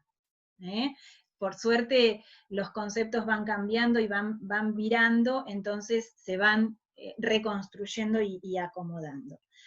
Una pregunta interesante acá, que es claramente metodológica: ¿cuál ha sido el peso que le hemos dado a cada variable? Es bien interesante porque, por ejemplo, en el trabajo que llevamos adelante con el grupo que dirige el doctor Guillermo Velázquez, las cuestiones socioeconómicas han tenido siempre un peso más alto, por así decirlo, en el conjunto de las dimensiones, que la cuestión ambiental. Pero nosotros también, como grupo de investigación, hemos ido jugando, ¿sí?, con ir haciendo pesar cada vez más a la cuestión ambiental en un 60-40, por ejemplo, hoy, ¿no es cierto? Donde la cuestión ambiental antes tenía un peso de 20, bueno, hoy podemos decir que tiene un peso de 40 en la distribución de los valores que tienen cada una de las dimensiones en el constructo mayor del índice como medida síntesis. También es interesante pensar en que es un debate interno, ¿sí?, de cada uno de los equipos de trabajo, de cada uno de los grupos de trabajo, qué peso ponderado le van a colocar ustedes y por qué ese peso ponderado a cada una de las dimensiones, y dentro de esas dimensiones cómo distribuyen esos pesos ponderados en cada uno de los indicadores. Eso, si ustedes leen los trabajos, en algunos de ellos hemos decidido que el peso ponderado sea igual para todas las dimensiones, o a veces se les da mayor peso a la cuestión educación, a la cuestión salud, y menor peso al resto de los indicadores y dimensiones. En el caso de los menores de edad, bueno, les cuento un poquito porque ahí yo lo pasé rápido. Trabajamos con niñas y niños de 8, 10 y 12 años de edad. Solamente pudieron participar del relevamiento de esas encuestas que hicimos en 2 olas sucesivas, ¿sí? La Children Works, que es este organismo que de alguna manera nuclea el estudio de las condiciones de vida de los niños a nivel mundial, relevó 3 olas de encuestas a niñas y niños. Argentina se sube en la segunda ola, y entonces entre 2015 y 2016 relevamos niñas y niños de 8 y 10 años, y en el relevamiento, o en la ola 2017-2018, trabajamos con niñas y niños de 12 años de edad, todos menores. Entonces, solamente, siguiendo los códigos de ética, solamente podían participar de ese relevamiento que se realizaba en las escuelas, en días así establecidos por las instituciones educativas, por los directivos. Solamente podían participar de ese relevamiento aquellos niños que efectivamente hubieran entregado a sus preceptoras o a sus docentes el consentimiento firmado, que era un papelito, que girábamos por intermedio del cuaderno de comunicaciones. Los que tienen niños ya saben que es de circulación continua ese cuaderno de comunicaciones entre casa y la escuela, en tiempos de normalidad. Entonces, solamente podía participar de ese relevamiento aquel niño o niña que estuviera debidamente autorizado por mamá, papá o el adulto responsable, ¿sí? Siguiendo los códigos de ética, porque son menores de edad y porque es lo que corresponde.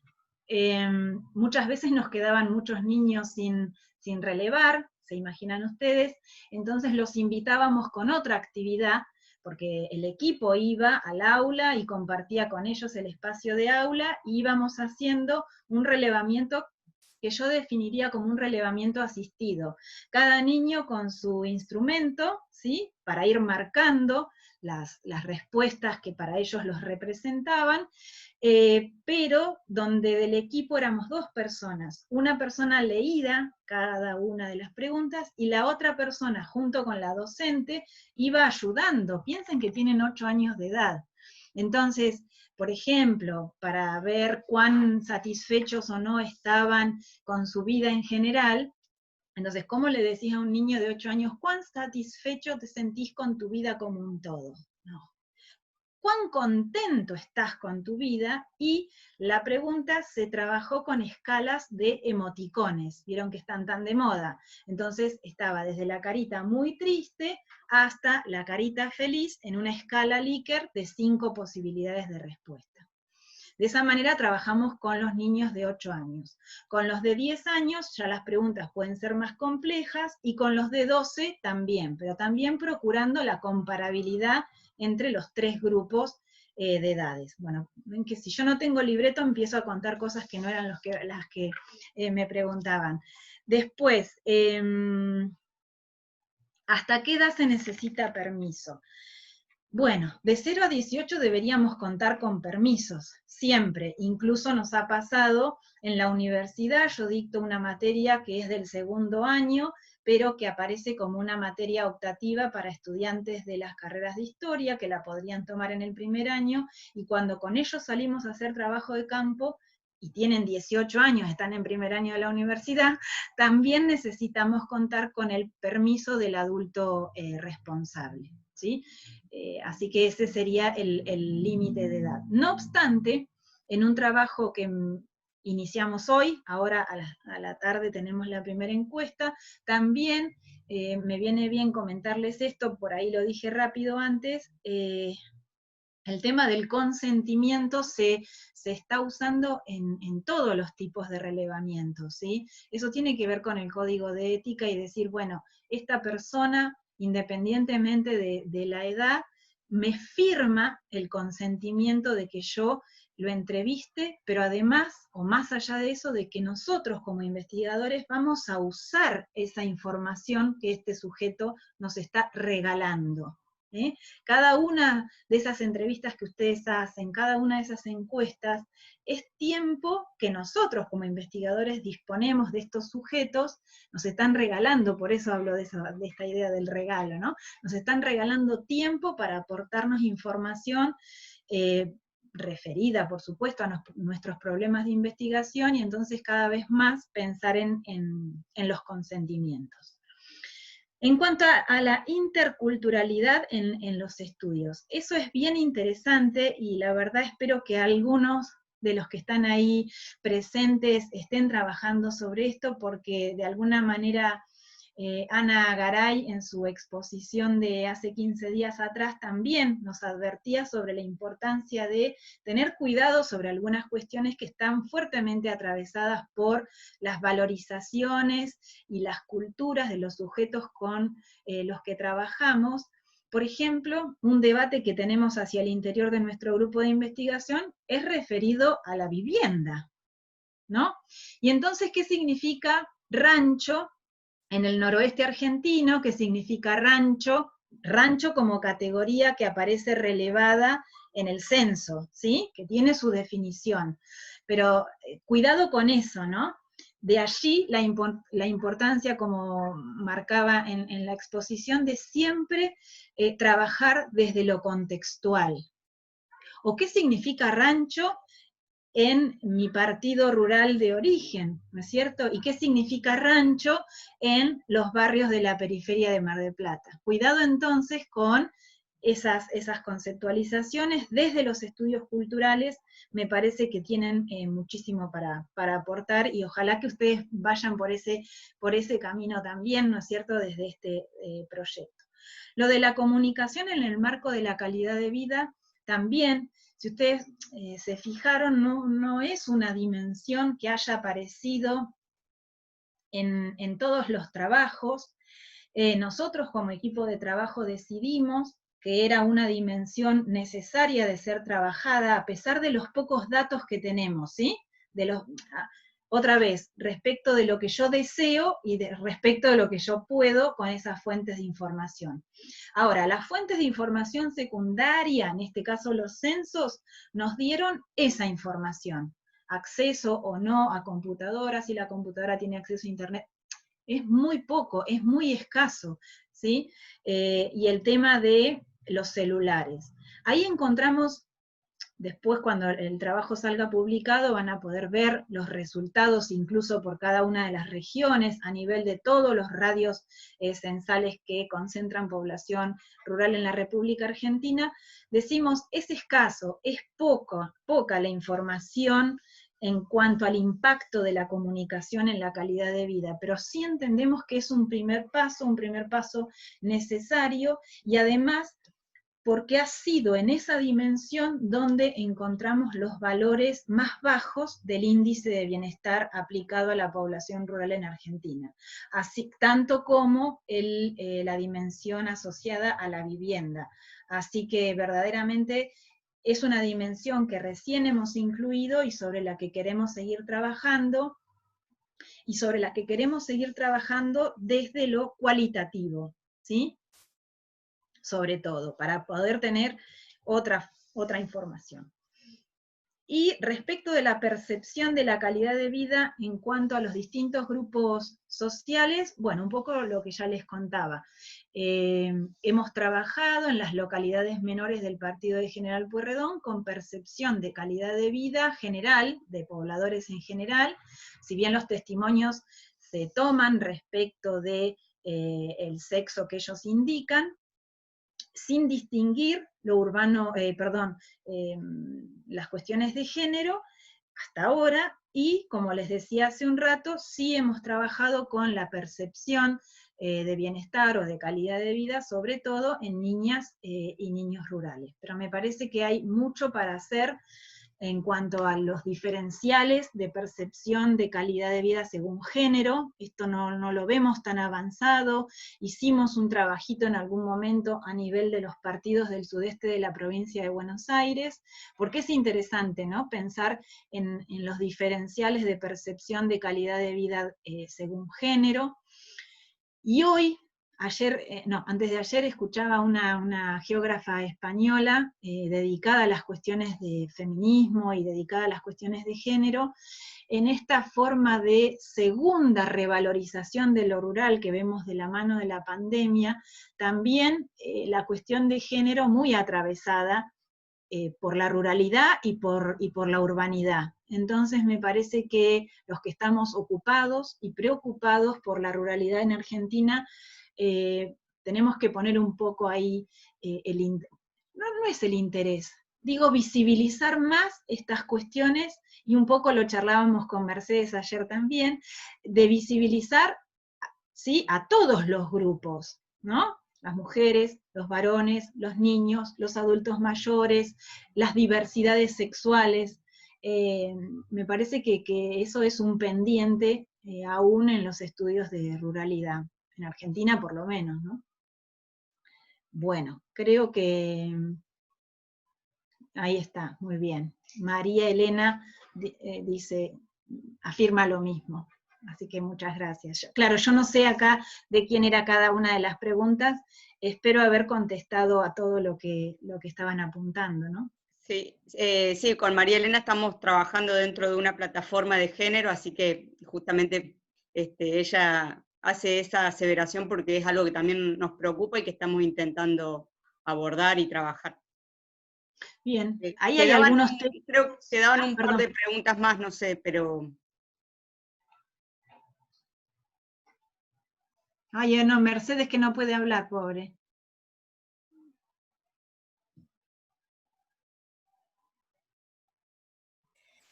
Ahí está. Ahí me habilitaron de vuelta. Bueno, creo que estaba relacionada con una pregunta anterior sobre si hay diferencias o han visto diferencias entre percepciones de la población originaria y de la población relocalizada. Y después también hacían algunos comentarios sobre cómo el índice de bienestar rural refleja las desigualdades territoriales en el país, que también es notorio a nivel de las provincias, y yo decía también, ¿no?, al interior de cada provincia o al interior de las regiones es muy interesante ver cómo se ven esas diferencias. Y bueno, y Marcela preguntaba si es posible que nos compartas algún modelo de consentimiento informado para trabajar con niños y jóvenes. Podemos también conseguir alguno de otras investigaciones y se los compartimos. Creo que eso, no sé si me perdí de algo, les pido disculpas. Bien, sobre las percepciones, es muy interesante esto de la percepción respecto de los nuevos y los viejos, como solemos decir. Y ahí también la cuestión, nuevos y viejos residentes, ¿no? No tiene nada que ver acá con las edades. Nuevos y viejos, frente y fondo, digo acá la cuestión espacial, la cuestión territorial y la cuestión etaria también es bien interesante. Entonces, hay disputas territoriales, quedan claramente marcadas esas disputas territoriales entre quienes son los pobladores originarios, no originarios digo, de toda la vida de esos lugares, o los residentes de toda la vida de esos lugares, y los recientemente emigrados, que normalmente son familias jóvenes, con niños, que además de acercarse a la ruralidad de pronto en búsqueda de naturaleza, de belleza paisajística y tal, sabemos que lo hacen en búsqueda de seguridad, de tranquilidad, y también con la posibilidad de acceder de pronto a la vivienda propia, o porque están en un ciclo de vida donde en el área urbana era imposible contar con la posibilidad de acceder a una propiedad más grande, y en cambio en entornos de ruralidad eso se hace posible. Entonces sí, lo hemos trabajado. En ese sentido, la doctora Sofía Ares ha hecho una muy linda tesis doctoral vinculada a todo el eje costero que une Mar del Plata y Miramar, esforzándose en el relevamiento de la percepción sobre calidad de vida y movilidad territorial entre los nuevos y los viejos residentes en dos localidades particularmente de aquí de nuestro partido, como les decía recién, una sobre el eje de la Ruta 11 Sur y otra sobre el eje de la Ruta 226, capaz que las conocen.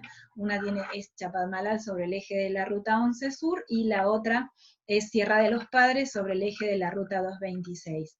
Y la verdad es que sí, se ha trabajado, y las percepciones sobre los nuevos y los viejos, sobre el progreso, sobre la comunicación, sobre la necesidad de la presencia o no de ciertas infraestructuras y de ciertos equipamientos, aparecen claramente en la percepción de los viejos y de los nuevos residentes, y también respecto de lo que se necesita para el bienestar o para la calidad de vida. Sobre las escalas, bueno, ustedes allí tienen ese último trabajo que hemos hecho a nivel de los radiofracciones censales, general, para toda la República Argentina. Ahora nos queda hacer foco, como recién decías Mercedes, ir haciendo foco en la cuestión regional, y también cuando uno entra en las regiones, entrar en las áreas más rurales de esas regiones, ¿sí? O entrar en las provincias. Digo, tenemos que ir ahora despacito con la escala grande, ¿sí? Porque la escala grande nos permite hacer zoom y poder encontrar otras variables explicativas a esa primer foto general que nos ha dado el índice de bienestar rural hasta ahora. ¿De acuerdo? Esto es como muy nuevo y sabemos que es una línea que nos abre. ¿Vieron cuando uno tiene su primer pregunta de investigación? Bueno, parece que más o menos la contestamos, pero la cantidad infinita de otras preguntas de investigación que se abren a partir de ese primer objetivo. Bueno, y eso es lo lindo del camino y del proceso de la investigación científica. Sobre el modelo de consentimiento, sí, les paso después a Ana y a a Mercedes, es nada, una frase muy simple, donde lo importante era que estuviera firmada por los papás y que regresara a nosotros como investigadores. Y era como a contraentrega. El niño nos daba el consentimiento y entonces ahí uno sentía seguridad de darle a ellos el guión de la encuesta para que lo pudieran completar, ¿no es cierto? Sí, así que a disposición, yo se los paso, es algo sencillo, pero que es laborioso, porque piensen ustedes que la única manera, no es la única manera, sino que como una estrategia metodológica lo que hicimos fue trabajar con escuelas. Ahora en esta segunda instancia yo quiero avanzar por otras organizaciones o instituciones, pero en áreas de ruralidad la escuela tiene un rol absolutamente fundamental, es la manera de entrar a las comunidades, ¿no es cierto? Entonces también son contactos, son informantes claves que tenemos que cuidar mucho, ¿sí? Y no atosigarlos, no agobiarlos. Bueno, y una cosa antes de que terminemos, que es muy importante en todo esto, que es el regreso o el retorno de los investigadores con nuestras investigaciones, ¿sí? Entonces, ¿cómo regresamos o cómo retornamos con nuestras investigaciones? Bueno, volvimos a la escuela, llevamos de regalo para la escuela el libro que se publicó como resultado final de los relevamientos y quedamos en absoluta disposición en todas y cada una de las escuelas con las que trabajamos, eran 23 establecimientos educativos, públicos, privados, algunos confesionales, algunos con subsidio, pero siempre con la promesa de regresar, no solo con el libro, sino con cualquier otra actividad que estas instituciones necesitaran de parte del proyecto de investigación. ¿Sí? Eso me parece importante para terminar, si quieren, o para cerrar, siempre regresar a las comunidades, a los grupos, a los sujetos con los que trabajamos con nuestros resultados, ¿no es cierto? Fundamental. Buenísimo, Ana, Ana, estaba pensando en Ana también, Claudia. La verdad que te agradecemos muchísimo tu exposición y estas cuestiones, digamos, que denota tu experiencia en el área de la investigación y de docencia también. Valoramos mucho tus aportes, hay mucho, como decía antes, también hay mucho material para seguir leyendo, seguramente vamos a seguir charlando para ir pensando actividades hacia adelante del proyecto, justamente destacando algunas cuestiones que vos mencionaste y que te llamaron la atención en cuanto a las actividades del proyecto. Tenemos pensado un próximo seminario con respecto a la cuestión del agua, la calidad del agua. Este es el próximo seminario que vamos a compartir con todos. Y también, digamos, valorar mucho también lo que hiciste mención con respecto a la comunicación, que es una dimensión muchas veces medio olvidada o bueno, ahí media soslayada, no visibilizada como corresponde, y que debería ser algo que tengamos como incorporado como práctica natural y necesaria en nuestro trabajo. Entonces, también en esa temática estamos con otra compañera del equipo de gestión pensando cómo abordarlo y brindar herramientas desde este mismo ámbito de espacios virtuales que tenemos hoy, pero poder compartir y profundizar estos conceptos. Bueno, por ahí, para ya dar el cierre, Mer, ¿querés decir algo más? ¿Tenés habilitado el micrófono? Sí, tengo habilitado el micrófono. No, por mi parte nada más, gracias a Claudia y gracias a todos y todas las que asistieron. No sé si quieren nos sacamos una foto, ponemos las camaritas. Sí, así salimos todos. Si podés hacerlo vos, porque como yo estoy grabando no me deja hacer nada. Sí, así que, bueno, y quedamos todos y todas invitadas a la reunión del 30 con Sí, Joaquín. el 30, les leo el título, es Agua, Saneamiento e Higiene en el marco de los Objetivos del Desarrollo Sustentable.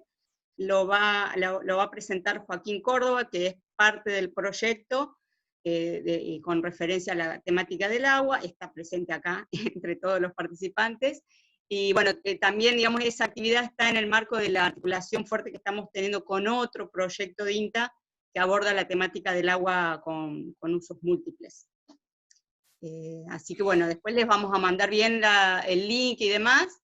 Es importante que digamos, se preinscriban para poder tener un manejo de estas cuestiones tecnológicas, y va a ser el 30, pero por la tarde. Después les vamos a pasar bien la información. Bueno, no es fotógrafo. Calidad de vida. Gracias, y celebro este tipo de actividades en tiempos de pandemia, que es una manera también de estar en red, comunicados, atentos a lo que los ruralistas y las ruralistas están haciendo desde los distintos lugares. Así que bueno, quedo a disposición para lo que vayan necesitando, y muchas, muchas, muchas gracias por la invitación. Gracias. Bueno, para una última foto, y estamos. Bien. Tenemos 65 participantes, así que hay como 3 carpetas de fotos, de 3 de pantallas, digamos.